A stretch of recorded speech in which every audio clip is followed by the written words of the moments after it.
So I know that's not what they're meaning or saying, but the connotation is there. I'm going to look at it this way. If you can't use the legitimate non-racial word niggardly because it sounds too close to the bad N-word, then I'm not going to use the acronym BLM because it sounds too close to the acronym BM. There. So what's good for the goose is good for the gander. I almost said hilarious again. Now I'm on I guess that's just the way she's going to have to be from now on. It's hilarious debates, Black Lives Matter here in New Hampshire a few days ago.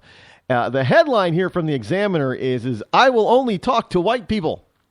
Now, you African Americans out there who are Democratic supporters, you better be paying attention to this. Because this is why I've always said you can't trust the liberals. Because they're the most racist people on the planet. That is the party of racism.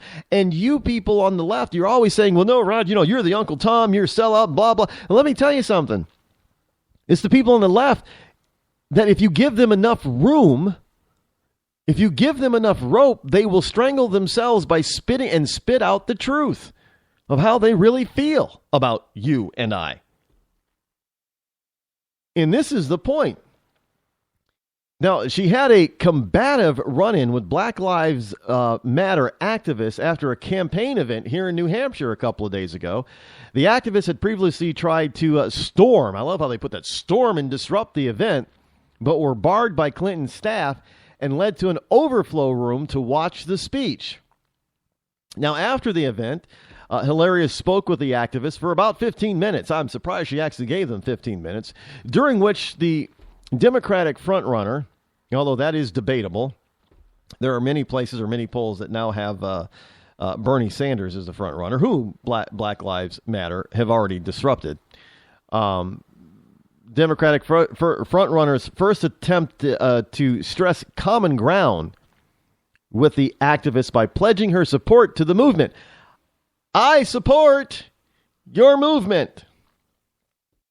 But when the activists seemed dissatisfied, now this is the good part about this, because they weren't actually buying the BS for a change.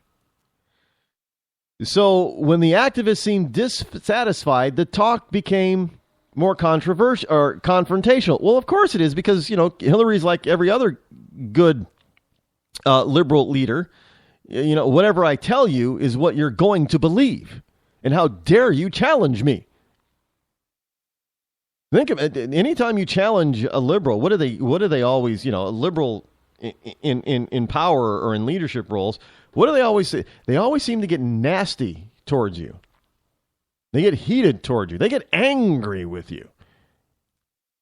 Because you dare challenge them. But this is what Black Lives Matter people said. They said, you can get lip service from as many white people you can pack into Yankee Stadium and a million more like it who are going to say, we get it, we get it. We're going to be nicer. The activists went on to say, that's not enough, at least in my book.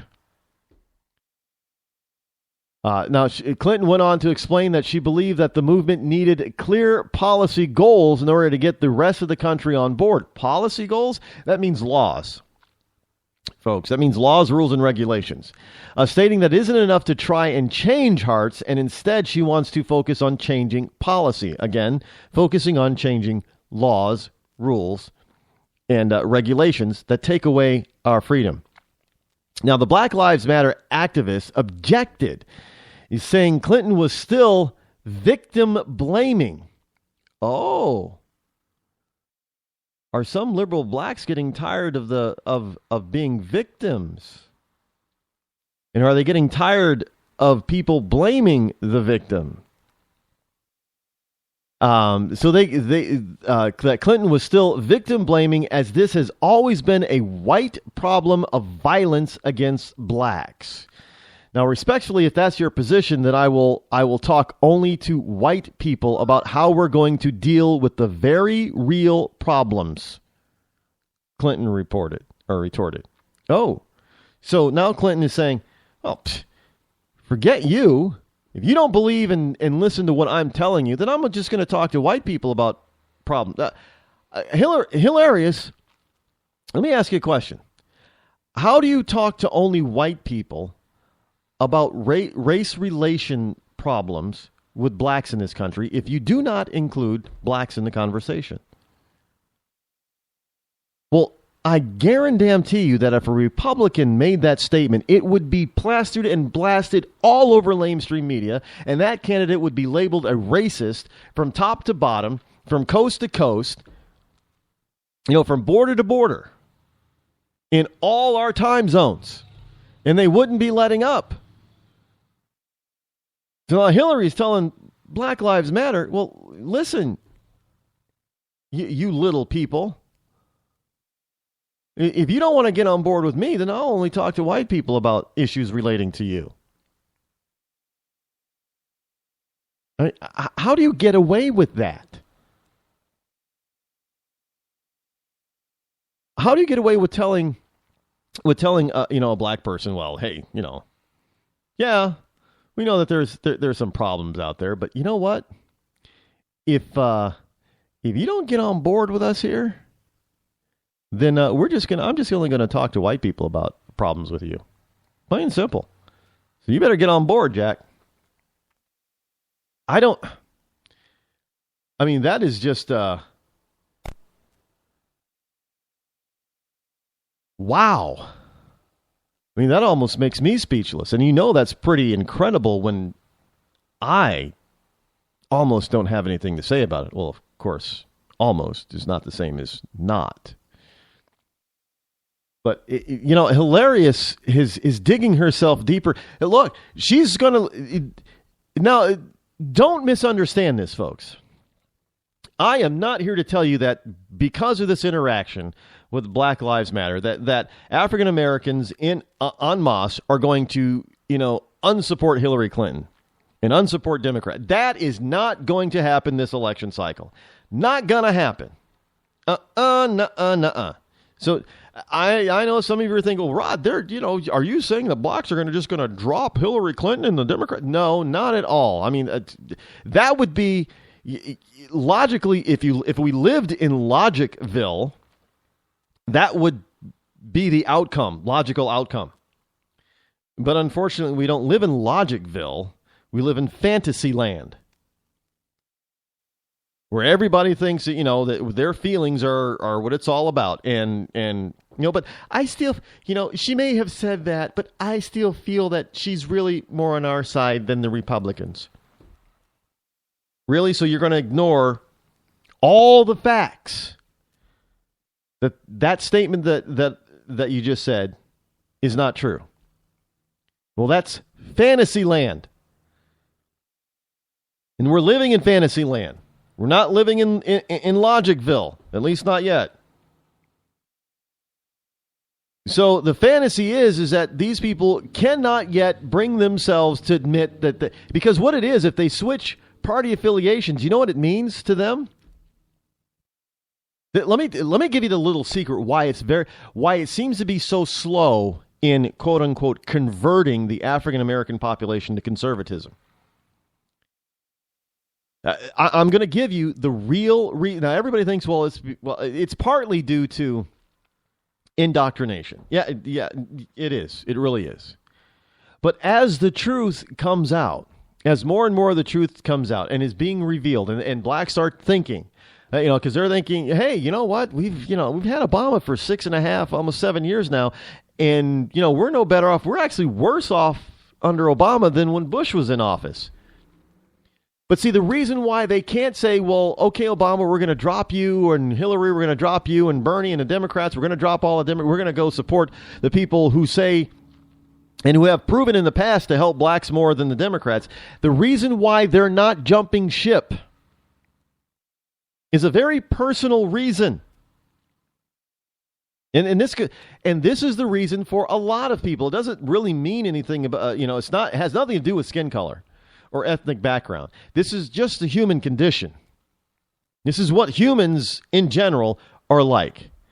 Because if they did that, if they went from Democrat to Republican, and I understand that back in the 50s and 60s, blacks, were en masse. They were, 90, 95%, they were Republican. I got it. They 90, 95% voted Republican. I got it. And then, LBJ, Lyndon Baines Johnson, the racist that he was, he put in all this welfare stuff, and he started giving out money and cash and houses and everything to blacks, and blacks, okay, yeah, we're going to vote for we're going to keep voting for you because you keep giving us candy and goodies and stuff like that.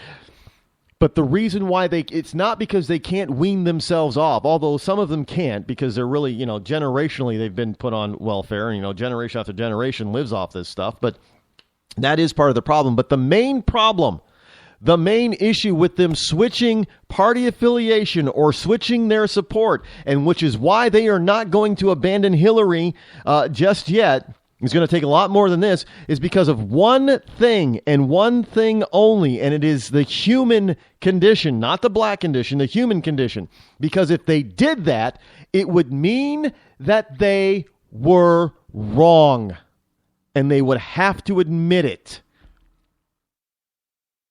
And human beings as a whole, in general, have a very difficult time in admitting when they were absolutely and totally duped and totally wrong. And they just cannot believe. They cannot believe about themselves that they were duped for so long, that they were in effect stupid for so long, because nobody likes to believe that they were stupid about something very important. Nobody likes to think that they were, for years and years and years and generation after generation, they did something that was very stupid. Nobody likes to admit that. It's very difficult for people to admit that. So over the years, they've come to believe, well, we can't be that stupid. No, we're not stupid. I mean, we'd be stupid to all of a sudden jump ship and support somebody else, because we've got so much invested in these people. So in order for them to en masse just all of a sudden switch from the Democrats to the Republicans, it would mean that blacks as a whole, the 90% or 85% that vote Democrat, are going to have to admit to themselves and to the rest of the public that they were wrong. And folks, that's not going to happen. Not in mass in a great exodus. It's going to happen slowly over time. We're just going to have to keep the message, keep telling the truth, and slowly over time, you're going to see a trickle of more and more African Americans going over to the party that they used, of their forefathers, to the Republican side, to the conservative side. It's going to happen slowly but surely. It's going to be a trickle. It's going to be a trickle for a long period of time, but I do not believe you're going to see in our lifetime, well, at least in my lifetime, this huge sudden shift to the right from the left, because they're also going to if they did that, they also are saying that their so-called black civic leaders, people like Jesse Jackson, Al Sharpton, and others who aren't as radical as those two are, they're going to have to admit that they were wrong. And if the general population of African Americans are having a hard time admitting they were wrong, what do you think about these race pimps? They ain't going to give up anything about them being wrong. Oh, hell no. And they're going to go out there and protect their position as best they can until the day they die.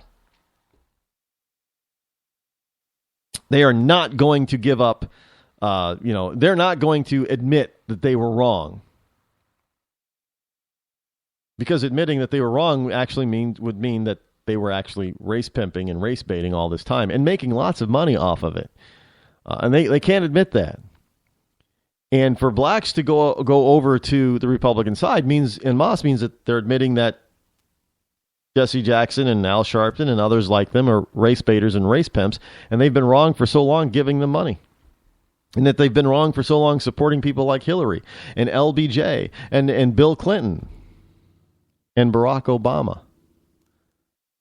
That's a hard pill to swallow, folks. And I don't care if you're black, white, Latino, purple, brown, yellow, doesn't matter. Human beings just don't like to admit it when they're wrong. Plain and simple.